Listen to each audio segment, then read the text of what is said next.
விருதாச்சலம் ஒரு மாவட்டமாக அறிவிக்கப்பட வேண்டும் என்று ஒரு நீண்ட நெடிய கோரிக்கை பல ஆண்டுகளாக இருக்கிறது.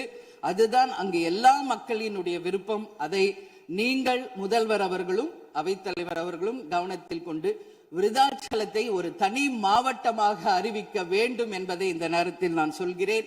அதே போல பீங்கான் தொழிற்சாலை மற்றும் கல்லூரி தமிழ்நாட்டில் வேறு எங்குமே கிடையாது.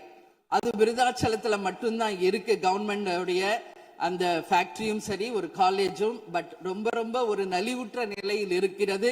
சோ அதை நீங்க கட்டாயமாக மிகப்பெரிய அளவுல டெவலப் பண்ணி அதன் மூலம் வேலை வாய்ப்பையும் அதே நேரத்தில் எக்ஸ்போர்ட் பண்றதுக்கும் கட்டாயம் அரசு நிச்சயம் எங்களுக்கு ஒத்துழைக்க வேண்டும் என்பதை கேட்டுக்கொள்கிறேன்.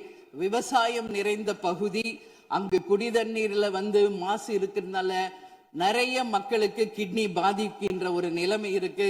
சோ அங்க கூட்டு குடிநீர் திட்டத்தை கொண்டு வர வேண்டும். மரவள்ளி கிழங்கு, மக்காச்சோளம், நெல், கரும்பு இவைதான் அங்கு அதிகமாக விளைகிறது. சோ விவசாயிகளுக்கு முழு கடன் தள்ளுபடி செய்து விவசாயிகளுக்கு எல்லா விதத்திலும் இந்த அரசு உறுதுணையாக இருக்கணும் சொல்லி நான் கேட்டுக்கிறேன்.